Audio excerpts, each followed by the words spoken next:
Body positivity. A combination of words you've probably heard many times over the last decade or so. A combination of words that was meant to help those who have suffered or are born with body ailments such as burns, scars, birthmarks in embarrassing places, and many other bodily issues. But in recent years, this phrase has been taken over by those who can change their bodily issues, those who have the ability to make themselves feel better about what they see in the mirror, but refuse to do so. What's going on, big dogs? SG Leo here, and today we're going to be diving into how the body positivity movement was hijacked by those who have no right to claim membership of this movement. Sit back, relax, and let's dig into this. Now, before we get into who or why people have tried to hijack the body positivity movement, we need to go over what exactly it is or what it's supposed to be about. See, body positivity was a movement that was brought to light by those who have had no control over certain things about their bodies.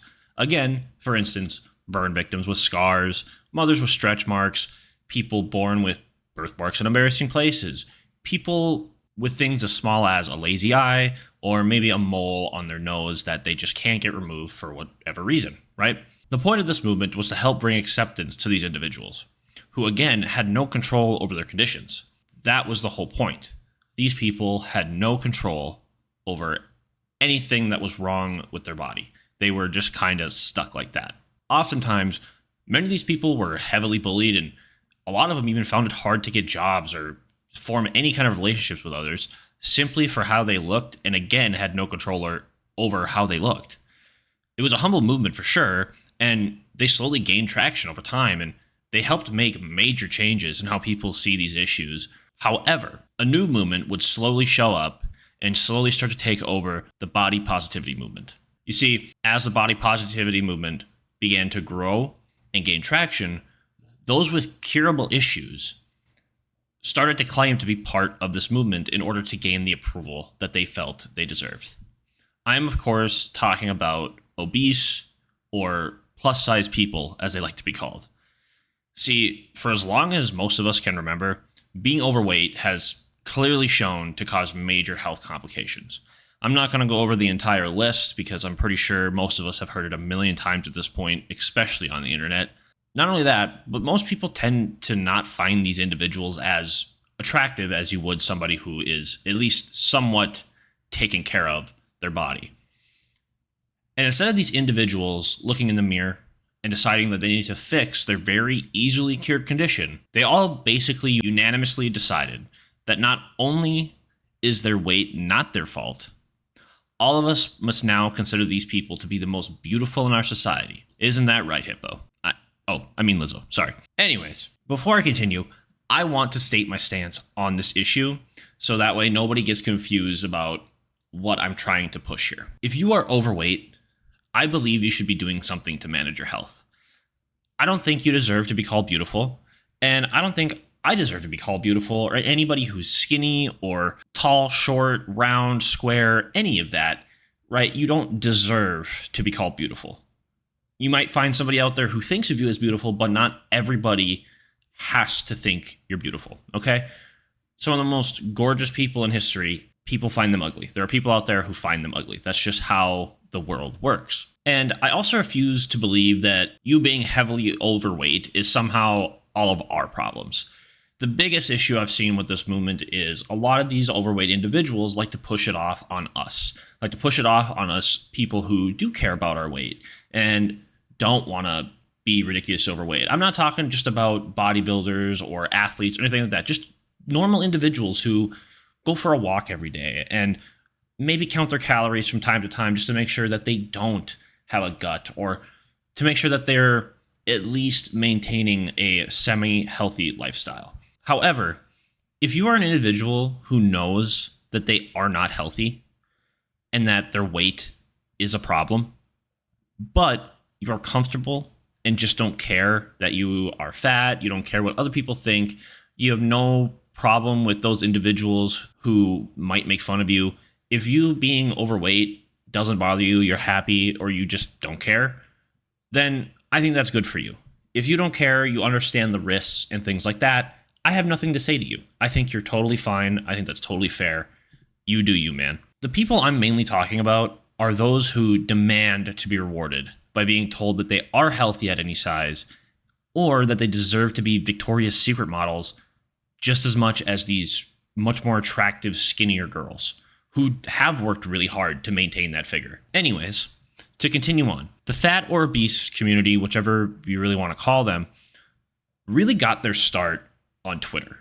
A lot of this blew up on Twitter, and a lot of people on YouTube started making videos about these individuals who were going to famous people's Twitter profiles or pictures or magazines profiles, things like that. And they were posting these gorgeous women or posting about how they've lost weight or how they've changed their lifestyle and their diets. And many of these people in this obesity community were going to these individuals and telling them that, no, you're evil, you're terrible, you're not a good individual because you decided to not be fat anymore. The most recent one I can really think of was Adele. As we all know, Adele is a phenomenal singer. She's one of the greatest artists ever. She has one of the greatest vocal ranges ever, at least. And when she started out, she was a little bit on the heavier side. I wouldn't call her obese. I definitely call her plus size or like somewhere in the middle between, fat and obese, somewhere in there. But she by no means was like ridiculously overweight. However, in I believe her last album release, she came out and she was doing all these red carpet reveals and things like that. And she looked very noticeably skinnier, right? She had went on a diet. She had started exercising. She started, hired a nutritionist, all those other celebrity things that they can afford in order to shed off those pounds and feel more comfortable about herself. And the obesity community absolutely jumped down her throat about how terrible it is that she decided to take care of her body. And that is really what all these people are about. They don't care that they are overweight. They will use any excuse they can find in the book to make you or the rest of us, the bad guys or the villains, to justify their eating habits or their lack of exercise and simply say that you need to like them. Now, one more important key detail about this movement for sure is that a vast majority of them tend to be women.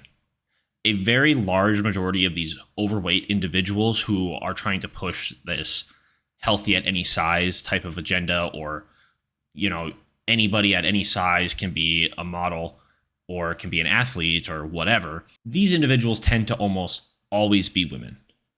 Now, why that is, I'm not exactly 100% sure. I think it mainly leans towards, obviously, more of a jealousy thing. Women tend to be a little more caring about their image than men do.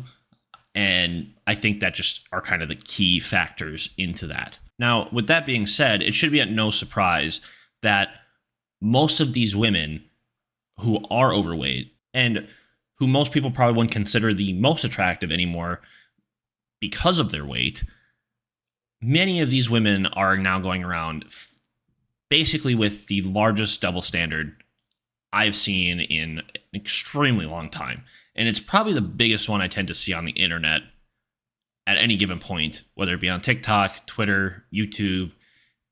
It has gotten to quite the extent. I'm sure some of you have seen those videos of plus size individuals being in bars and trying to hit on men or trying to take home a guy or trying to dance with a guy, and the guy's just like, no, I'm not interested. Like, I'm not into bigger girls. That's just not what they're into.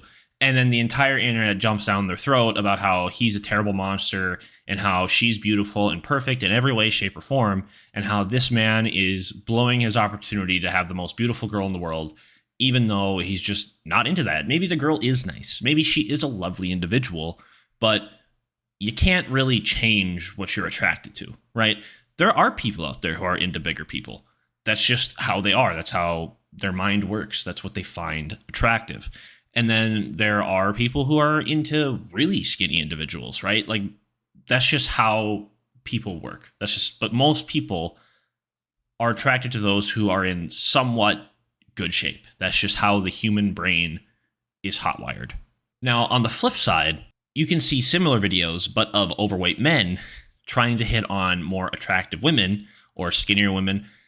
And then you get the entire internet, whether it be the bigger girls, the skinnier girls, or even other men who are just out there calling this man a creep, like a rapist or, a guy who is an idiot for even attempting to ask out an individual who is quote unquote out of his league.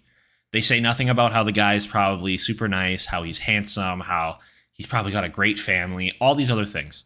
They totally skip over that and they just look at him for his weight, which has now taken this body positivity movement, which started with very humble beginnings. And to me, anyways, is a cause that I think a lot of people are willing, and even to this day are willing, to stand behind and support. They have now torn that movement down and basically destroyed it themselves. Because now when you hear body positivity, you think of those individuals. You think of these plus size girls who want you to look at them, who not only demand that you call them beautiful, but if you don't, you're somehow a terrible individual. If you aren't attractive to big girls, then, or even big men, a lot of these people will shun you. A lot of people will try to ruin your life, even in some scenarios. One of the best things that I've seen that kind of showed what the body positivity movement was about was actually a South Park episode that aired way back, I believe, either in the very early 2000s or the very late 90s, one of the two. And it's one where the nurse at the elementary school that the boys go to has a dead fetus attached to her face. She had a birth condition where the fetus, her twin, died and stayed formed to her face. And it's like very obvious right on her face. I'll put pictures up and stuff like that. And the kids at first are scared of her, right? Because they're like, what the heck is that on your face? Obviously they're kids. They don't know anything. And then the entire town goes nuts and tries to like overly celebrate it and try to make a whole national day about it and things like that. And the whole point of the body positivity movement, and the nurse states this at the end of the episode, is that she doesn't want to be recognized as different.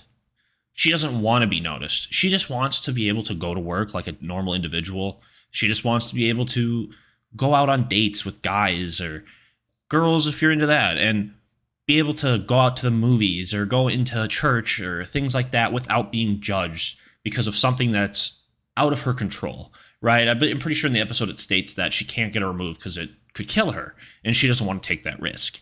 So, and a lot of these people are in similar situations where either there is no cure for, again, burn victims, things like that, or the surgery that they do require is either ridiculously expensive or could harm them even more than what it is now.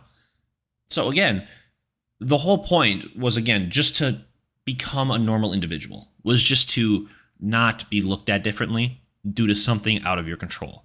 And to the obesity community, it is in your control. The more you continue to say that it's not, the more you're only going to harm yourself.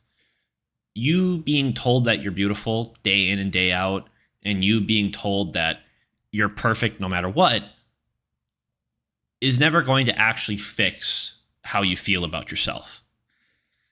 I'm somebody who likes to work out. I go to the gym, I eat decently well enough to where I'm actually putting on, a good amount of muscle, and I'm trying to stay in shape because I don't want to become overweight. I care about how I look bodily wise, right?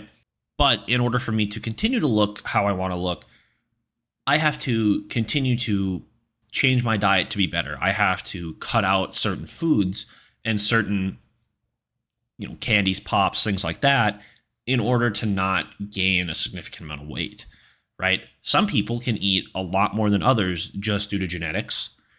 And luckily for me, I'm one of those. I can eat about 4,000 calories in a day and I'll be pretty okay, right? I'm not going to put on massive amounts of weight. I have a very high metabolism, but a lot of my family does as well. So it's very genetic based. There are those who are going to find it harder to lose weight. But again, if you're like me and you care about how you look, no matter how many times somebody tells me that I'm looking better, that, oh, hey, you have put on muscle, or hey, you look like you've been working out, or things like that, I don't really care too much about that. Sure, it gives me kind of instant gratitude and gives me that instant dopamine kick. But the moment that, after 30 seconds or 5 minutes later at the most, the moment I see myself in a mirror again, I'm going to say, nah, I'm not where I want to be yet. Like, yeah, the compliment was nice, but I'm still not happy with how I look. And it's the same thing for these plus size people. That's the reason that they continue to push this narrative. First, they wanted to be in magazines and just be accepted, and people are like, well, maybe, but not like the super scandalous magazines, right? Not like Victoria's Secret or Vogue or things like that. And then they said, no, we need that now. And now if you say anything negative about these individuals, they will fill your comment section with how terrible you are, because they need that validation, because they know what they look like. They understand. They just don't want to accept the actual reality of their situation. But anyways, guys, thank you all for tuning in. If you did enjoy this video, remember to please leave a like, comment, and of course, subscribe to the channel if you haven't already. Let me know what you think down below, what I can fix, things like that. Don't forget to come check me out over on Twitch. I'm live almost every single day playing a variety of games. Would love to get to chat with people. Come on over, ask me questions. Thank you for your time, guys, and I will see you all in the next video. Have a good night, guys. I lost my best friend to 23. She left her body in Harvard above me.